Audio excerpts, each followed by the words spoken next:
Meat City, baby. Hello and welcome back to Meat City Gaming. JD here with another Dragon's Dogma Dark Arisen video. Today we're continuing with our excursion into Bitterblack Isle. This is New Game Plus.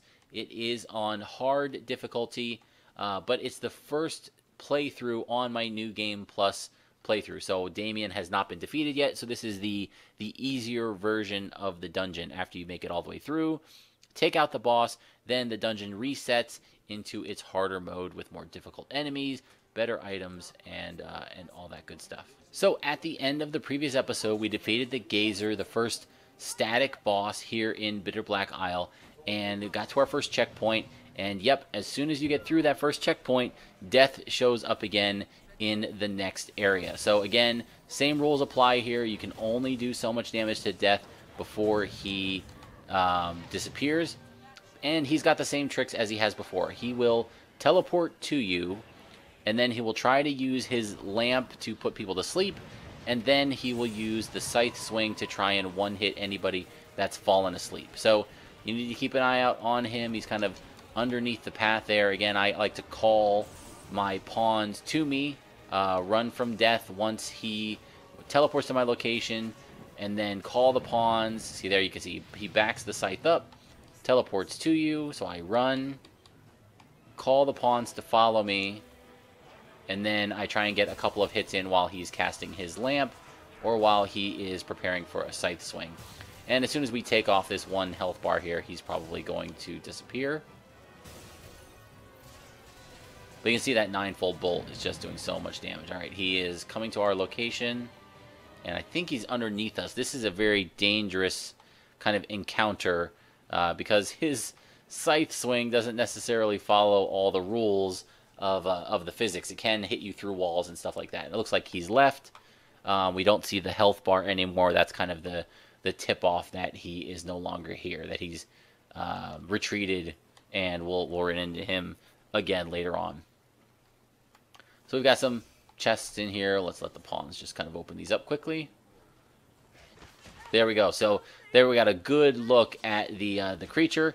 You can see it gets attacked once, it drops the character, and we take it out quickly enough. It doesn't even get to cast its death spell. And again, it dropped another Bitterblack item. So really good to take those things out if you can. It's almost a good thing. The loot that you get from killing that is better than most of the loot you get from the treasure boxes. So having them show up isn't bad as long as you're prepared for it. You let the pawn take the hit, and you're able to burst them down before they retreat. Because like I said, after they take so much damage, they will just kind of slither into the ground and retreat, and you will not get any credit or loot or XP for that kind of encounter if it gets away. So we're working our way up, and we've got our next kind of choice, our next deviated path. And when you're here the first time, you want to watch out for these skeletons. They are pretty brutal in terms of the damage they can do and their reach. They have that lunge, that sword lunge that you saw that other guy pull off. And I think we can roll past him here. But yeah, it can do a lot of damage, and it's really hard to dodge it because it's such a big sweeping, reaching attack that they can do. But there's only 2 of them here, so you can take them out, collect the loot, and then move on. And the next thing that we want to do is we can see we come out through the little door here, and we've got 2 choices. We can go left through the door, or we can go right to the tower. And the tower winds down a couple of floors, and there are a couple of doors down there as well. But in order to progress, we need to go through the door first and then come back. So this is another little side adventure. I think we're collecting a key again, just like we did the first time above the Gore Cyclops. So we'll do that and then come back and continue on the path.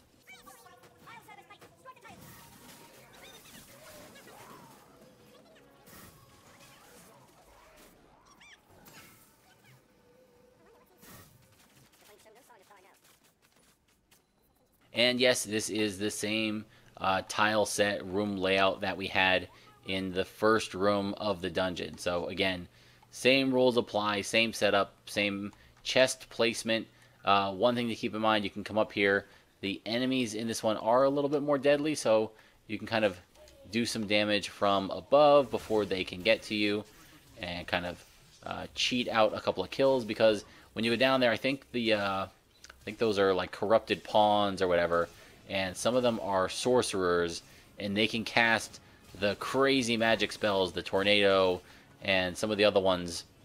And if you get caught in those, it can be a one-hit KO. And again, you can get the treasure, you can put on your staff and do the float onto that ledge, and you can go from that ledge to that one to collect some items, to there, to the far side to collect all of the treasure items up here on the second level. But not really interested in doing all that. Again, you can do that when you're here and get those items. We're just trying to get through this fairly quickly so that I can show you kind of the layout and all of that, and the encounters without getting bogged down in the minutia. We'll leave that to your individual playthroughs.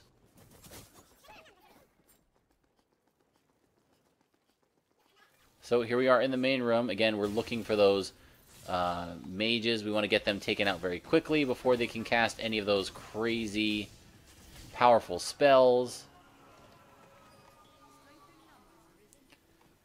And I think the key is back here. Yep, this is it right here. So that's the void key. That's all you need. We could leave right now and go back to the tower where we kind of made the left turn. We could make the right. When you get that key, I think this is in every time encounter, you will run into the cursed dragon. And these guys are tough when you get here the first time. They can, of course, do the petrification and some of the other damaging attacks, things that you need to watch out for. But when you're geared up, you should be able to take it out pretty easily. Weak spot, very obvious, the purple crystals on the chest there. You want to focus your damage there if you can.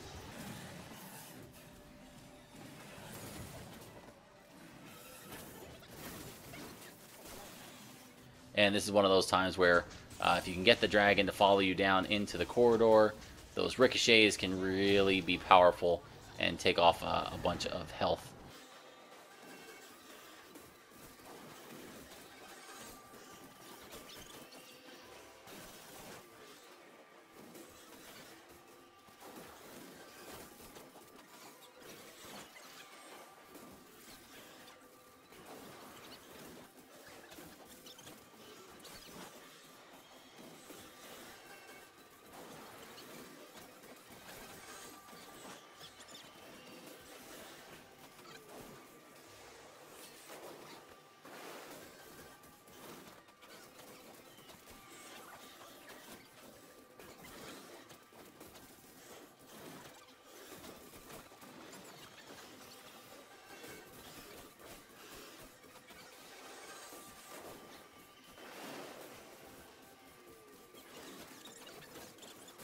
And one more to the weak spot takes out the cursed dragon.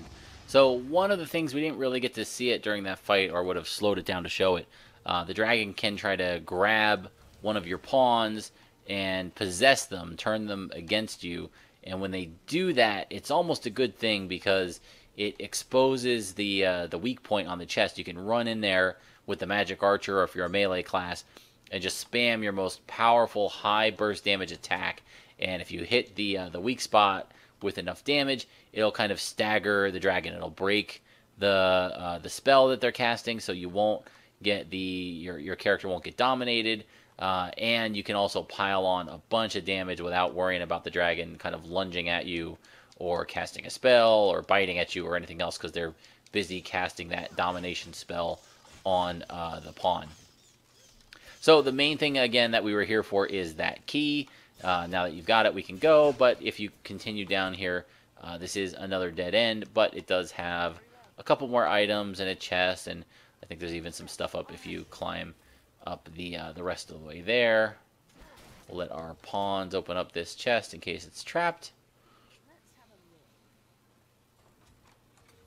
And looks like it's all good, and you can see it's a Bitterblack item. And here's another one of the tablets. So once you've completed that fight, again, you don't have to fight the cursed dragon. Get the key, raid some of the chests, and then you can just run. You can get out. I don't think he can make it through that doorway. So if you're in here, you're fine, and you can head back to the last room where we made our choice about which direction to go, and bring the key to the next locked door.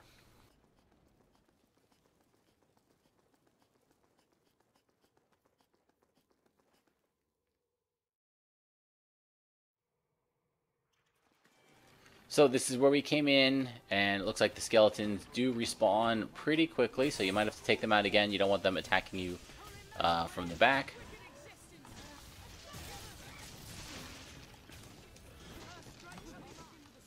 Of course, this hallway is a great spot for some ricochets.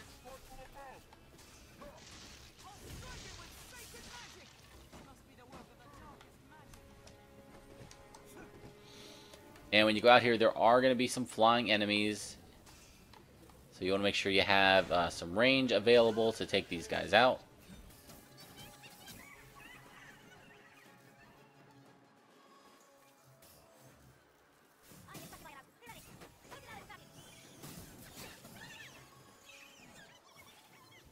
And once you've made a clear path, you can see again another tablet and some more chests. And you want to continue down the tower. Here's another rift stone. Again, this will be broken when you get here the first time. You can repair it.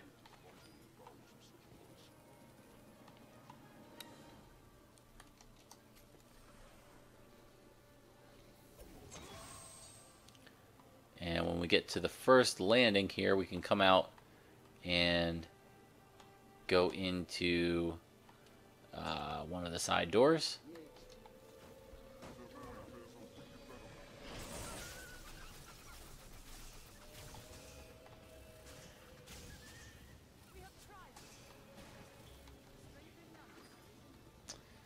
And again, this first landing, I think this one is just a dead end detour, but we'll go in to show it real quick.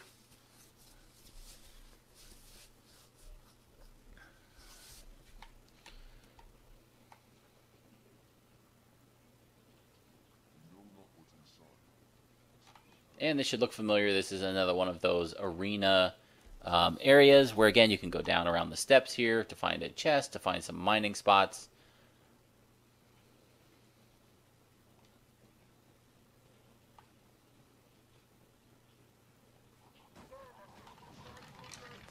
And I was surprised there wasn't a boss in here. Is it just some undead? That would be odd. Should be something big in here too.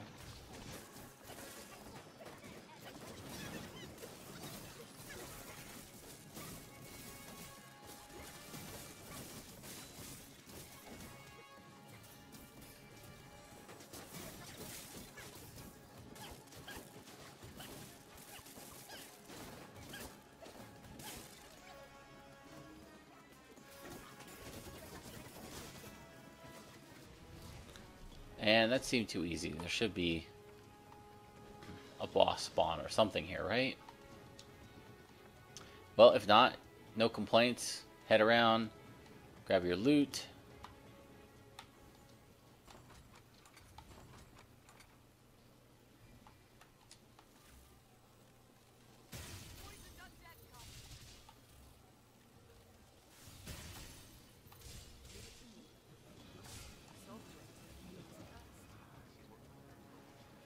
Couple more chests over this way.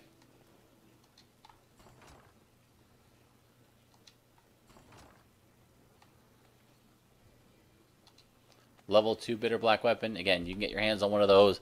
It will be a game changer for how you approach Bitterblack Isle. If you get those things, first you have to get the right weapon for your class.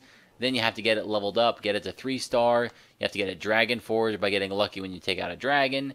Then you can get it silver or gold Dragon Forged, and then you will be ready to seriously plow through Bitterblack Isle.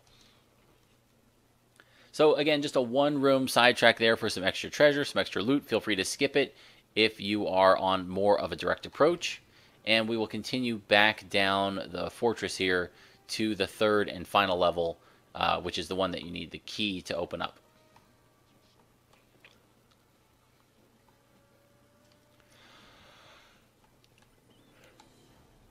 So this is our first encounter with what's called an Eliminator. Powerful enemy, swings a hammer, can do some serious damage. It can definitely take you out in one hit with that hammer if you're not careful. But we are meeting him in a kind of a closed space, so we can use our ricochets to our advantage. And these guys can charge at you pretty quickly without much warning, so you want to make sure you are aware of that and you have an escape solution, whether it's a dodge roll, whether it's some stairs to go up. The AI is not great about chasing you up the stairs, but it can do it, and it can get it right, so make sure you're on your toes whenever you see one of those eliminators. And that was another trapped treasure chest, so we'll come over and try and take it out real quick. And no Bitterblack that time. They're not guaranteed to drop the good stuff, so don't be discouraged if you don't see it. It's not an every time thing. Got some more treasure chests through here, and we're just going to work our way down to the third and final level here. And we'll bounce a couple of arrows around. Sometimes those slugs can hide in those in the hay bales. I think that's more on your second playthrough of this location. And again, there is some additional exploration you can do. Let's see if this door opens. So it's not open now.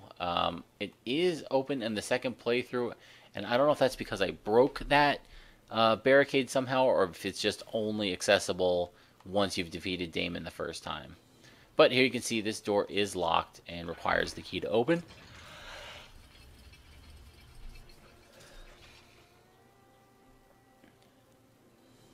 Which allows us to continue on our way.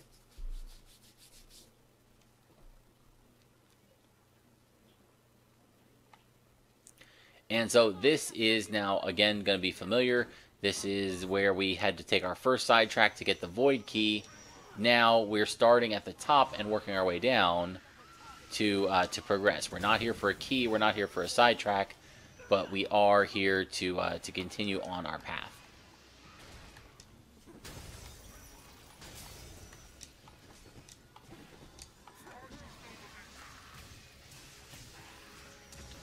And again, we are hampered from progressing by all of the magic users spread around the level, and this time they have some higher level magic rather than just the fireballs that they can cast at us.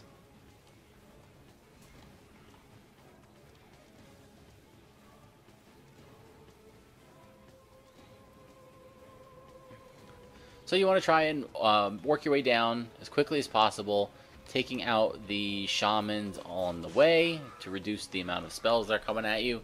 And then down here at the bottom will be an enemy. It's not one of the big chained Cyclops, it's just a regular.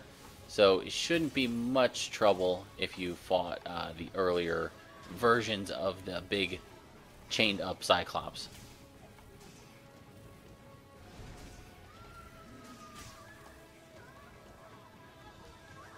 And you can kind of stay in the elevated location again if you have some range damage to just pump that out at him.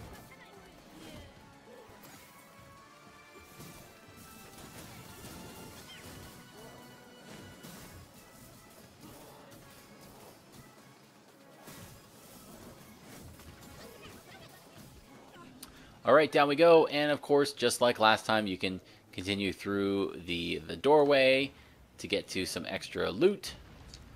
Or you can come down and go through the broken gate to go back underneath the bridge to also find some extra items. Pick up the dropped stuff from the Cyclops here. And we can continue through the door, which is marked. That's one of the nice things about being here in Bitterblack. The doors, the pathways do get marked with the purple icon, so you kind of know the direction to go. So now we're in the Forsaken Cathedral, And you're going to have kind of the big guys here. They are weak, I believe, to fire, but it doesn't matter if you put enough of these ricochet bolts in a tight enough space. The enemy will go down.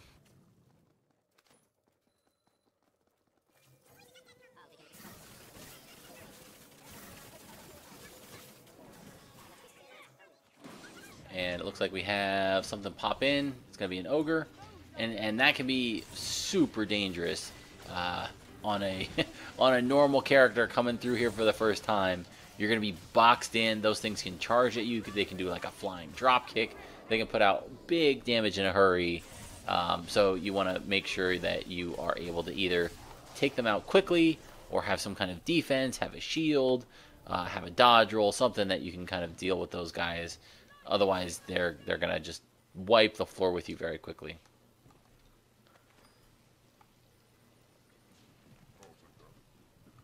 And I'm pretty sure almost always one of these ends up being a trap. So I'm definitely going to let my pawns open up the other one there. Oh, and it looks like we're fine.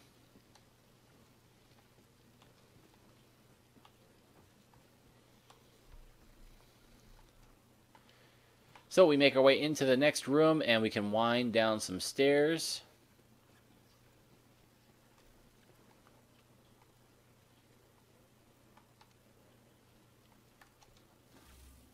And I think these are the knights. Yep, that's a gold knight and a silver knight. Pretty dangerous combination. But if you can distract them, get access to their backside where the shield isn't protecting, you can burn them down pretty quickly.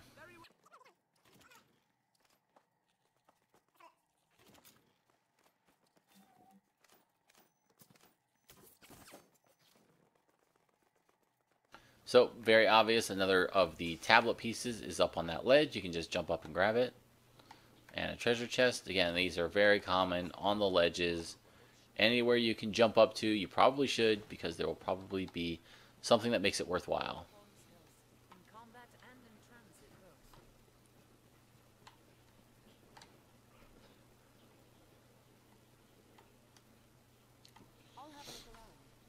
And this should look familiar. Now we're back in the kind of the room where we had our first choice for the first sanctuary for Baroque Underground. But instead of a door, we just kind of came through the archway. And we're going to wind our way down into the bottom of the room.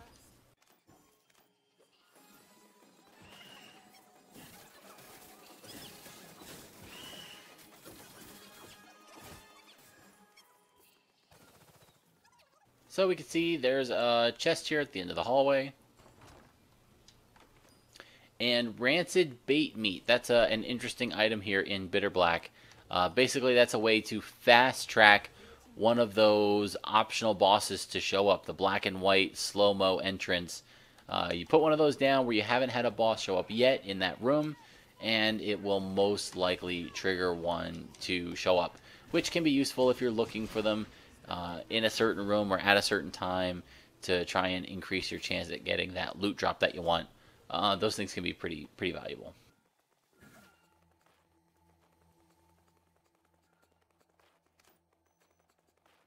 So here we are at the next fixed boss, and I believe, is this the bishop?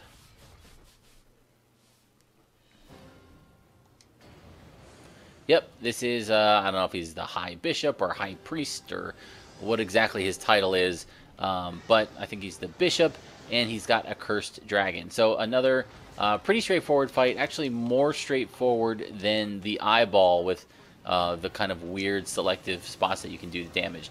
First thing you want to do is take out the dragon, and it only has the one health bar. It's not a multi-health bar item. So you take the dragon out, which leaves just the bishop up there floating around. He can cast some spells, so you want to make sure you keep moving. But put out the damage, whittle his health down, and eventually he will go into the dragon, which we'll see here shortly. Now again, your first time here, it's going to take a ton of time. It could take 5 minutes of shooting him constantly just to get that first bar down. And there you can see that's the death spell. He has a version of it as well. That thing is going to circle around, and when it is done, it's going to go off and kill anything that's inside. Thankfully, none of my pawns were inside. I wasn't inside, so it didn't affect anybody. But you can see we've got already 3 bars knocked off this guy. There goes 4. And I think when we get the 5th one down, he is going to revive the dragon and then go into it.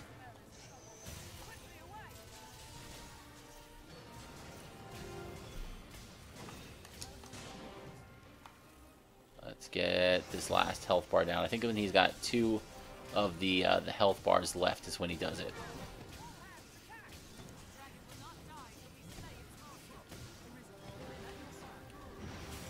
There we go.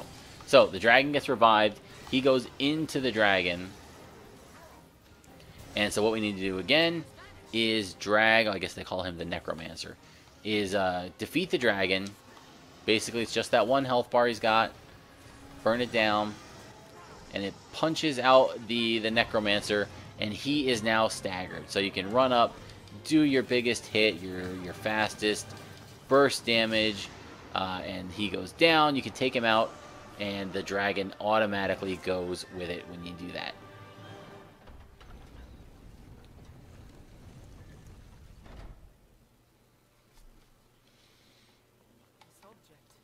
And killing this boss is a great source of not only the Bitterblack stuff, but also of Rift Crystals, especially after you've defeated Daemon once. You can kind of use this boss as a grinding method to get more Rift Crystals. And the reason that works is, as I'll show here, the location. So you've got this exit opened up.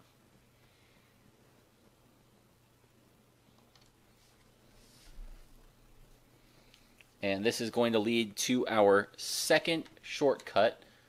Corridor of the Hallowed looks very similar to the first shortcut. There is Baroque. Again, you can use him for his capabilities. There's another broken Riftstone in here, which you can repair. And another set of steps that goes up.